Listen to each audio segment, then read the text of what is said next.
Over the last couple days, I've been kind of going over things that's going on in Hollywood. So today I'm kind of rolling back the curtain and going over my Mount Rushmores in pop culture. Let's get into it. Usually a lot on the podcast, I talk about some small stories and things that are our favorites, but I've never really come out here and explained what are my Mount Rushmore of things. And this list is ever changing, so don't hold me to it, but this is the list I thought confident enough to be posting into a video. These Mount Rushmores are going to be going over the big five: Star Wars, Marvel, DC, movies, and TV shows. Let's begin this whole thing with Star Wars. My Star Wars Mount Rushmore was involved with a lot of characters that I think have told some incredible stories. And they're characters that I think have made the franchise just explode. So that's why my Mount Rushmore consists of Han Solo, Obi-Wan Kenobi, Ahsoka Tano, and Darth Maul. Now, just to be clear, none of these are like in a specific order. There's no like descending order. They're just people that I thought of when I was making this list. Han Solo, possibly the most, like suave character in all of Star Wars. Harrison Ford's performance as Han Solo is one of the most iconic acting performances of all time. He's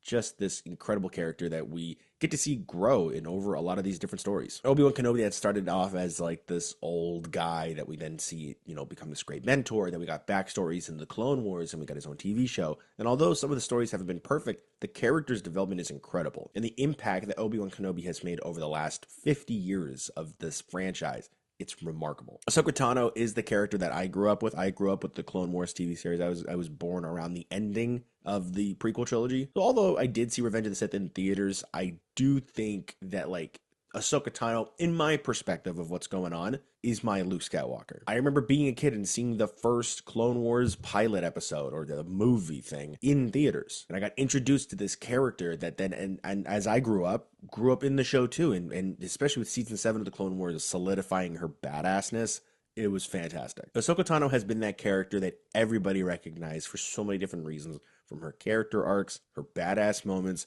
and overall just the advice that she provides, especially in Rebels.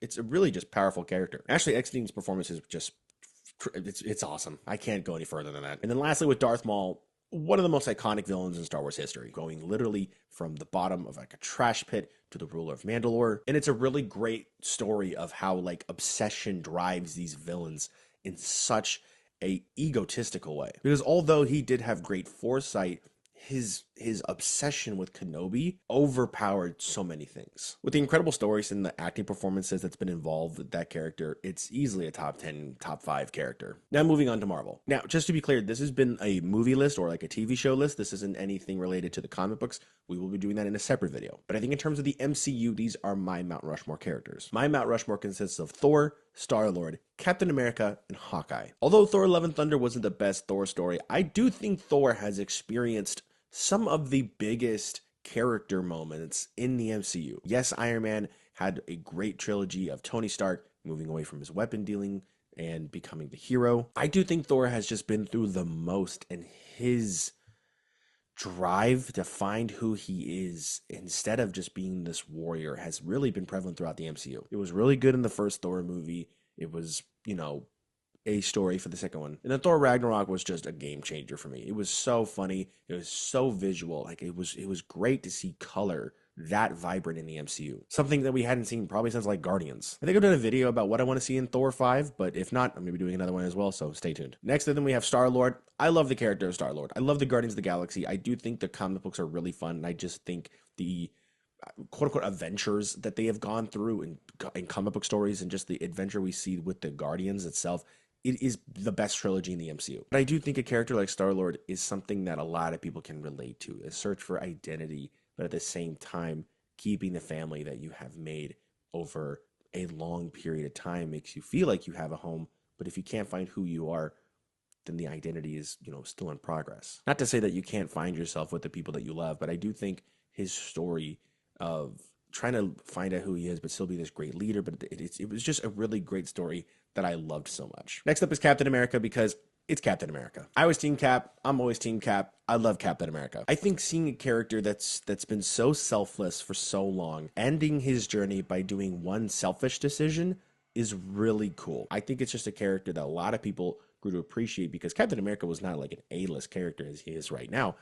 All these characters like Iron Man and everything started pretty low. So I just think Captain America's journey within the MCU and his character development and Chris Evans' performance is just really great, and it's easily a top 5. Hawkeye, need I even explain? Hawkeye rocks. Hawkeye just rocks. He's a dude. He's a soldier with a bow and arrow, and he has fought against aliens, robots, another alien twice, and then some other aliens with a sword. Hawkeye's just bitchin'.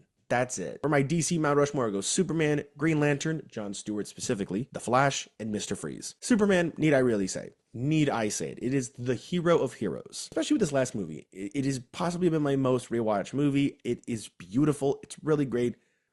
Superman rocks. Green Lantern Jon Stewart is one of the Green Lanterns I grew up with. I grew up reading Hal Jordan, but then I grew up watching Jon Stewart. And I love the power that Jon Stewart has. His constructs in both comics and it looked like even in the stories of the TV show is the most powerful. It's like the detail he thinks of is incredible. Phil Lamar's performance in the animated series is something like nothing before. It is truly incredible and iconic, and Aaron Pierre playing him in live action is going to be just so cool. Jon Stewart is a bitch in Green Lantern. I love him. He's just tough and badass. I can't say anything more. For The Flash, I kind of let that like a little bit obscure because I like Barry, I like Wally. The characters are just fantastic. I'm a big fan of like the super speed characters. I love speedster characters, but I also think Flash really being the most relatable superhero, and for his villains at least, is a really powerful message. Like, I love the moment in the animated series where he's sitting down with Trickster and he's having the heart-to-heart, or even the Christmas episode with Superhumanite, and he gives him the tin tree and delivers the gifts. I just think it's one of the characters that I don't think is represented perfectly. Like, the live action series was fun for a bit and had a bit of the heart, but there was something in that animated series that just stuck with me a lot more. I do hope we really do get a good version of the Flash, because the last movie we got was just not it. And last one up is Mr. Freeze, because I think out of all the villains in DC, Mr. Freeze is one that clearly sticks out to people because of the animated episode. I think it's like Heart of Ice, I think is what it was called. The Batman animated series episode that explores Mr. Freeze is, like, I think renowned as one of the best animated series of all time. Like, it's storytelling for him and his wife and his constant search to cure his wife. Although he takes extreme measures, it's from a place of desperation. I think Mr. Freeze is a good villain, not because he has like great villain moments. It's because out of all the villains, this one has the most personal response as to why he's doing these things. Now, the Mount Rushmore I have for movies is what's going to be our top 4 on Letterboxd. And those movies are Back to the Future, Guardians of the Galaxy, Empire Strikes Back, and Treasure Planet. Or Scott Pilgrim versus the World. It depends on the month as per their settlement. I couldn't pick just 4. Those are the first 5 that come to mind. So every month, Treasure Planet and Scott Pilgrim swap place. It's just part of their deal. Back to the Future is one of the foundational movies that started this whole podcast, that got me into movies, and I'm so excited to go see the anniversary release in theaters. It's just so much fun. Guardians of the Galaxy is one of the moments I remember in a Marvel movie where I felt like real emotion in a movie, for Marvel at least. But the Guardians of the Galaxy movie gave me something I didn't know I needed, and at the same time gave me so many characters that I just grew to love as I read them more.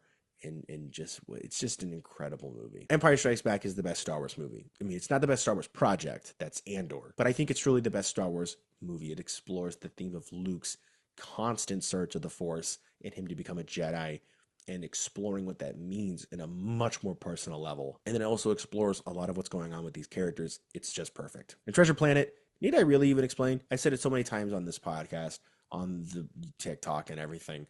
It's an underappreciated Disney movie. It's possibly one of their best. Just go watch it too. Scott Pilgrim vs. the World, it is truly a cinematic wonder. Edgar Wright has just nailed it with this movie for the comic book feel and the hilarity. The humor is just great. Go watch it. I'm not going to say anything more. Just go watch it. And for my final Rushmore, this is my TV Rushmore. And that includes Game of Thrones, Ted Lasso, Barry, and Extreme Cheapskates. Game of Thrones, damn, what a show. I mean, yes, it's a lot, but I do think it's one of the very few shows that tell so many individual stories that interconnect, that does it really well to a certain season. I think it's truly a staple in TV, and I think it's a great show. It's just so sick. Ted Lasso is a show that I can't get enough of. It's been a version of therapy for me, and I do think it's a show that reminds us that optimism is very impactful. I just think it's a really great show about the wonders of optimism and hope,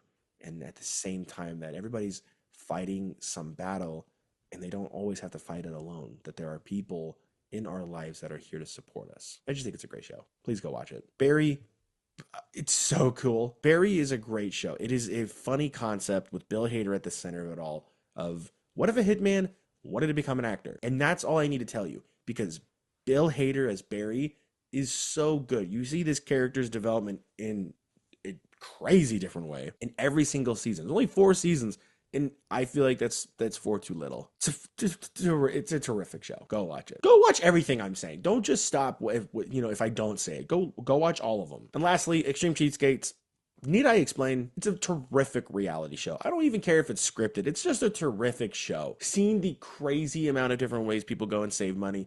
I'm all about saving money, but there are things in that show that woof. I can't even. I couldn't even tell. I couldn't. You couldn't even come up with it if you tried. And that about wrap up my app here. If there are any other things on Mount Rushmores I'm missing, or what are your Mount Rushmores, let me know in the comments. If you guys did enjoy, be sure to like and subscribe. Check out all the past videos we got out right now. We got a ton, and we got a lot more to go. Don't forget to check out our podcast, the Tu-Vie podcast, that goes over everything TV, movie, entertainment, and Hollywood, and the things you need to be excited for. Keep up with day-to-day updates on our TikTok and Instagram, and we'll see you guys next time.